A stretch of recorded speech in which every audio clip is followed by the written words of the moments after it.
छत्रपती शिवाजी महाराजांचा जगातील सर्वात मोठा पुतळा जुन्नर तालुक्यात उभारण्यात येत असल्याचे माजी आमदार शरद सोनवणे यांनी वर्षभरापूर्वीच जाहीर केलं होतं। या अनुषंगाने मागील महिन्यात पहिल्या पाद्य पुतळ्याची मिरवणूक जुन्नर तालुक्यातील काही गावांमध्ये झाल्यानंतर दुसऱ्या पाद्य पुतळ्याची मिरवणूक शनिवार दिनांक 19 पासून आने पेमदरा बेल्ला या ठिकाणी निघून जुन्नर तालुक्यातील पूर्व भागामधून सुरू झाली। ही मिरवणूक मांजरवाडी मार्गे वारोवाडी येथे आज रविवारी सकाळी आली असताना शिवभक्तांनी उत्साहात त्यांचे स्वागत केले। यावेळी माजी आमदार शरद सोनवणे यांनी पत्रकारांनी विचारलेल्या विविध प्रश्नांवर आपल्या प्रतिक्रिया दिल्या आहेत। यावेळी विधानसभेमध्ये आमदार म्हणून मीच जिंकून येणार असून विजयाची तुतारी नाही पण विजयाचा बँड मात्र मीच वाजवणार असल्याचे माजी आमदार सोनवणे यांनी पत्रकार परिषदेत सांगितले। दरम्यान आचारसंहिता असताना निघालेली पाद्य पुतळ्याची मिरवणूक तसेच आपले प्रतिस्पर्धी विद्यमान आमदार अतुल बेनके, सत्यशील शेरकर, आशाताई बुचके तसेच अन्य प्रतिस्पर्धी उमेदवारांबाबत नेमके सोनवणे काय म्हणाले, पत्रकारांनी विचारलेल्या विविध प्रश्नांविषयींचा प्रत्यक्ष आढावा घेतला आहे। आपला आवाज न्यूज नेटवर्कचे कार्यकारी संपादक किरण वाजगे यांनी पाहूयात। आपण जो पुतळा आता उभा करतोय, काम चालू झालंय, ते जमिनीपासून 411 फुटाचा पुतळा आहे आणि संपूर्ण 100% ब्रांचचा आहे। 500 वर्ष टिकणार ही गॅरंटी शरद सोनवणेची। मी राहील न राहील पण आज जे पाद्य फिरतंय ना ते याच्यासाठीच फिरतंय की प्रत्येकाने हात लावा आणि दर्शन घ्या, तुम्हाला ऊर्जा मिळाली पाहिजे। कारण एकदा ते इन्स्टॉल झालं, एकदा ते उभे राहिले की शिवरायांचं काम चालू झाल्यानंतर 1 वर्षानंतर त्याच्या मिलिटरीच्या ताब्यामध्ये ते जाणार आहे। कारण का तर त्याची सुरक्षा महत्वाची आहे आणि म्हणून मग तिथे कुणालाही पाद्याला हात लावता येणार नाही, त्याच्या पायाचं दर्शन घेता येणार नाही। हा एवढा मोठा पुतळा जो उभा राहतोय त्याचं एकमेव कारण म्हणजे मी तुमच्या मनातली माझ्या मनातली गोष्ट तुम्हाला मी सांगतो। शिवरायांनी आपल्याला खूप दिले, मग आपण शिवरायांना काय देणार? तर शिवरायांच्या विचारांची समृद्धी अख्ख्या जगात जायला पाहिजे। ज्यांनी ज्यांनी आमच्यावर राज्य केलं ते पोर्तुगीज, डच, ब्रिटिश, फ्रेंच या सर्वांना छत्रपती शिवराय यांच्या पुतळ्यासमोर नतमस्तक व्हायला यावंच लागलं। कारण तालुका एक तर पर्यटन आहे। जसे आपण अनेक देश फिरत जातो तसे त्यांची लोक अनेक लोक आपल्या हिंदुस्थान बघायला येतात। त्यावेळेला हा सगळ्यात असलेला मनोरा मोठा छत्रपती शिवरायांचा पुतळा हा एवढा जबरदस्त असणार आहे की तिथे प्रत्येकाला झुकायला यावं लागेल, मानवंदना करावं लागेल, पाया पडावं लागेल आणि मग तोच विजय आपला छत्रपती शिवरायांचा। हे काम संपलं की लगेच गोल्डन टेम्पलला आपण सुरुवात करतोय, म्हणजे संपूर्ण सोन्याचं मंदिर, शिवराय सोन्याचे, सिंहासन सोन्याचं, मंदिर सोन्याचं। आणि हे मी पूर्ण केल्याशिवाय राहणार नाही। एकदा मी हा संकल्प सोडल्यानंतर मी कुठल्या भावामध्ये पाठीमागे जात नाही। माझं राजकारणाला फार कमी लक्ष आहे, माझं लक्ष समाजकारणाकडे जास्त असतं। लोकांना कसं उभं करता येईल, लाईट कसं देता येईल, पाणी कसे देता येईल, फ्रीज कसा देता येईल, चांगले उत्तम दर्जाचे क्वालिटीचे रस्ते लांब पल्ल्याचे कसे करता येईल, कोर्टाची इमारत कशी देता येईल, काय देता येईल आपल्याला लोकांना, याच्यावर जास्त भर आहे माझा। मी शक्यतो राजकारण 99.99% करत नाही, 1% राजकारण करतो, कारण राजकारणाशिवाय ही लोकशाही चालत नाही। परंतु शिवशाही मात्र या शिवव्यवस्थेच्या निमित्ताने जगाला कळावी यासाठी छत्रपतीचं काम हातामध्ये घेतलंय आणि आपल्या सर्वांचं काम आहे। दादा, निश्चित हा जो प्रकल्प आहे छत्रपती शिवाजी महाराजांचा जगातला सगळ्यात उंच पुतळा, याच्यामुळे आपलं नक्कीच नाव होणार आहे। परंतु आचारसंहिता चालू आहे, आचारसंहितेकडे पाहता विधानसभेला तुम्ही उभं राहणार आहे असं देखील तुम्ही जाहीर केलेलं आहे। नक्की मग आचारसंहितेचा याचा काही फटका बसला? आचारसंहितेचा आणि शिवरायांच्या शिवकार्याचा काही संबंध नाही। छत्रपती शिवराय या देशाचे आराध्य दैवत आहे आणि तिथे कुठलाही राजकीय बॅनर नाही, तिथे कुठलाही सिम्बॉल नाही आणि कुठलाही राजकीय माणूस हे संपूर्ण महायुतीकडनं अजून वरिष्ठ पातळीवरनं कोणालाही उमेदवारी जाहीर झालेली नाही। विद्यमान आमदार असतील, आशाताई असतील किंवा तुम्ही असाल, या सगळ्यांनीच महायुतीचे जे काही घटक पक्ष आहेत त्यातनं उमेदवारी प्रत्येकाने स्वतःच जाहीर केलेली आहे। याकडे कसं बघता? आता लोकशाही आहे, प्रत्येक पक्षाचं आपण पाहताय की धोरणांमुळे आणि अनेक वेळेला त्यांनी घेतलेल्या निर्णयामुळे पक्षावर फार लोकांचं आता लक्ष राहिलेलं नाही।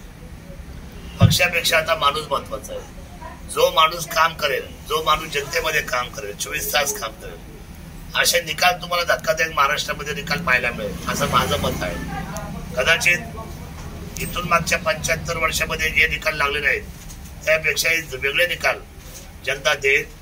जो कामाचा आहे तोच त्या ठिकाणी निवडून जाईल आणि जो आता कोण पक्षाचा आहे, कोण एखाद्या नेत्याचा आहे, नेता म्हणून निवडून येत असेल, पक्ष म्हणून निवडून येत असेल आणि उगाच आपलं घरी बसून बंगल्यात बसून समजा लोकांना शहाणपणा शिकवत असेल असा एकही आमदार येतो पुढच्या काळामध्ये राज्यात तरी टिकणार नाही असं माझे त्यात. आता विजयाचा दावा तुम्ही करताय, नेमके विजयाचे मुद्दे काय किंवा तुम्ही कुठला आत्मविश्वास तुमच्याकडे तुम्ही त्या मुद्द्यावर निवडून येऊ शकता? माझं जर प्रगती पुस्तक पाहिलं मागच्या 5 वर्षाचं तर त्या प्रगती पुस्तकाला चॅलेंज नाहीये. जी कामं केली ती संपूर्ण तालुक्यात नाही तर राज्यात गाजलेली आहे. त्यामुळं असे दळताब्यामध्ये आहे. त्यामुळे आम्ही सगळ्यांना प्रेमाने जिंकलेलं आहे, विश्वासाने जिंकलेलं आहे, सुख दुःखात साथ दिलेली आहे. काल पिंपळगावच्या घटनेला लोकांनी पैसे पाठवले पण मी स्वतः गाय घेऊन गेलो, दरवाजात उभा राहिलो, त्याचा रोजगार चालू करून दिला, शिलाई मशीन घेऊन गेलो, रोजगार चालू करून दिला. आपल्या कामाची पद्धत वेगळी आहे. आता हे स्थानिक ठिकाणी झालं, परंतु राज्यामध्ये सरकारवर प्रचंड नाराजी आहे, याचा अनुभव तुम्हाला सुद्धा आहे. अशा अवस्थेमध्ये आपण कोणत्या दृष्टीने पाहतो पाहिजे जनतेकडे? आता सरकारवर नाराजी आहे का नाही हे आपण म्हणणार आहेत नाही, बघतो ना आपण आज प्रत्येक ठिकाणी जिथं जाईल तिथं सरकारवर नाराजी. तुम्ही बघा सरकारने ज्या योजना राबवल्या त्या योजनांबद्दल सुद्धा नाराजी. मला नाही वाटलं असं लोक घेतात त्या योजना. नाही लोक घेतात, परंतु लोक घेतात नाचतात. महिलांच्या एवढ्या प्रतिक्रिया ऐकल्या आता. मी आता एवढे महिलांचे मेळावे घेतले तालुक्यात, सगळ्या महिला खुश आहेत. काल जे एन्काउंटर झालं खुश आहे लोक. म्हणजे खरं आहे ते आम्ही बोलू, जे लोकांना अपेक्षित आहे. कुठल्याही आपल्यावर अत्याचार होता कामा नये आणि त्याची केस 20 वर्षे चालू नये अशी भावना आहे महिलांची. दादा, लाडक्या बहिणीचं श्रेय विद्यमान आमदार घेत आहेत, आशाताई पण घेत आहेत, तुम्ही पण बोलताय की महिलांसाठी आम्ही केले. नक्की हे श्रेय कोणाला? हे श्रेय फक्त एकनाथ शिंदे साहेब दादा.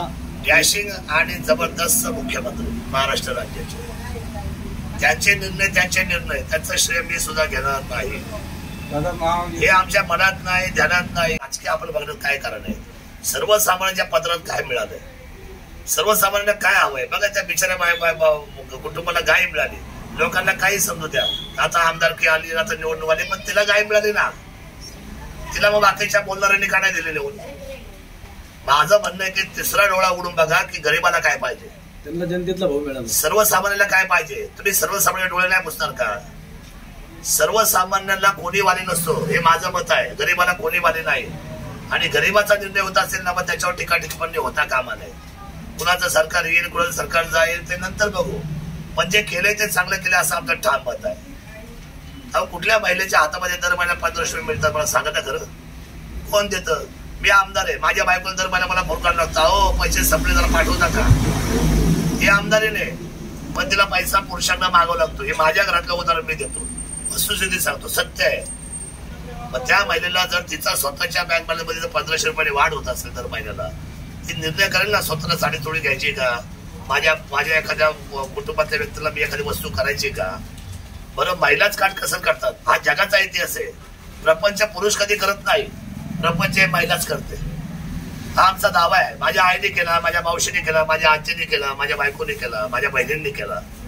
हे माझं जसं आहे ना तसंच आपल्या सर्वांचं आहे. तुम्ही बघा, आपलं म्हणजे महिलांना जाणलं पाहिजे आणि महिलांना आम्ही जाणताना पाहतोय. आता एकनाथ शिंदे साहेबांकडे तुम्ही पक्ष म्हणून पाहू नका. बघा, एखादं काम देवेंद्रजींनी चांगलं केलं तर मी त्यांची स्तुती करतो. एखादं काम अजितदादांनी चांगलं काम केलं त्याची आम्ही स्तुती करतो. शरद पवार साहेबांनी एखादा निर्णय चांगला केला, शरद पवार साहेबांची स्तुती करतो. आम्हाला काय हवंय? उद्धवजींनी एखादा निर्णय चांगला केला आम्ही दिसतो. आम्हाला काय हवंय? आम्हाला हवंय सर्वसामान्याला दिलासा, त्यांना संरक्षण, त्यांना प्रोटेक्शन. हवे राज्य सर्वांचं आहे ना. हे पक्षामध्ये जातीमध्ये कसे विभागू शकतो आपण सगळी मंडळी? होणार नाही तसं. सर्वसामान्य आहे असा घटक येतो राजकारणाच्या पलीकडे आहे. दादा, विद्यमान आमदार तीर्थक्षेत्र सध्या जे आपल्या मतदारसंघातल्या तीर्थक्षेत्राची दर्शन घेत आहेत.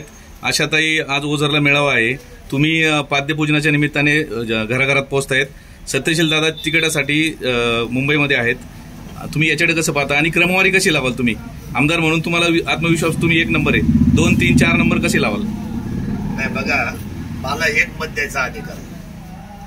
मी माझं मत स्वतःलाच काष्टी करणार, त्यामुळे मी माझ्या मतावर ठाम आहे स्वतःला देण्यासाठी.